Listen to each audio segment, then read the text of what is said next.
Ella un art, A veure, digues alguna cosa. Bueno, a veure quan s'acostem. Hola, bon dia, Rosa. Bon dia, què tal? Mira, venim amb la Toni, que treballa a l'Ajuntament d'ella, que us coneixeu i ens hem trobat. Hola, Rosa. Molt bé, petons, abraçades. Rosa, sóc l'Eloi. L'Eloi sí que no el coneixia, Toni. la Toni sí. Doncs l'Eloi m'acompanya i estem fent un recorregut pel Maresme, com vam comentar-te. Sí. Una mica jo buscant la identitat de la comarca, si existeix, si no existeix. I vaja, pensem que és molt bo parlar amb la primera dona sommelier de Catalunya, de l'Ella, perquè ens parli dels vins i una mica doncs, com ajuden aquests vins a la identitat. Jo penso que aquí al Maresme hem de continuar creant identitat a través dels vins. Perquè el Maresme se'ns coneix per moltes coses, per el cultiu que hi ha hagut de la flor, el conreu de la patata a Mataró, per el pèsol, per una sèrie de conreus, però la vinya sí, però no acaba d'arrencar. Havia estat molt un producte que la vinya i el vi eren els vins de Barcelona, els vins de la DO Alella, i va arribar un moment que en els anys 80 va baixar molt i ara hem de tornar a donar-li una empenta molt forta. Passem a dins a Can Lleonard, que és sí, perquè és que aquest sol, jo estic suant ja, i és una mica potent. Amb aquests núvols... Això també és identitat, Tempesta, o sigui, sol, tempesta, aigua, torrents que baixen, que fan malbé les vinyes. Passió. Tu, Total. Doncs entrem. El que busquem quan obrim una ampolla de vi no és el vi en si, jo no vaig a buscar aquell vi que sigui...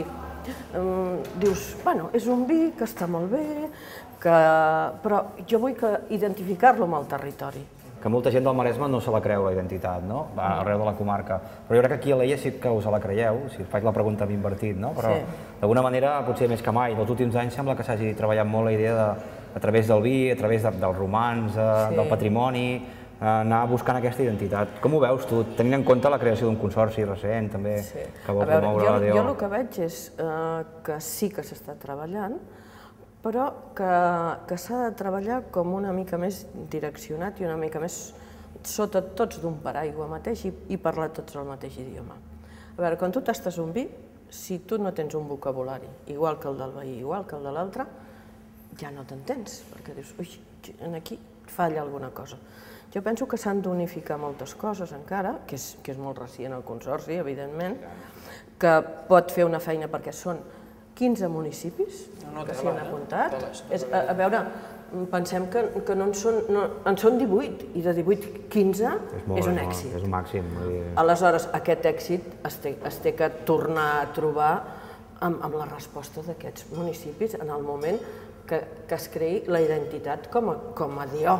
O sigui, s'ha de fer com un apostolat, que deien les iaies, no? O sigui, les iaies, quan anaven a missa, deien hem de fer apostolat perquè si no la gent no vindran. Ei, ara es diu fer màrqueting, fer comunicació, però les iaies ho tenien molt clar, això, que necessitaven agafar feligresos perquè anessin a les seves misses i als seus rosaris. Nosaltres necessitem perquè ens vinguin a les nostres misses i als nostres rosaris, que en aquest cas són el món del vi, el món de la terra, el món de la pagesia, el tirar endavant tot el que nosaltres hem viscut de petit. No hi ha identitat de DO. Per què? Perquè la DO no ha treballat, i això ho diré aquí on te faci falta. La DO no ha treballat, no ha sapigut treballar i no ha sapigut comunicar als altres municipis que eren DO. Mataró no és DO.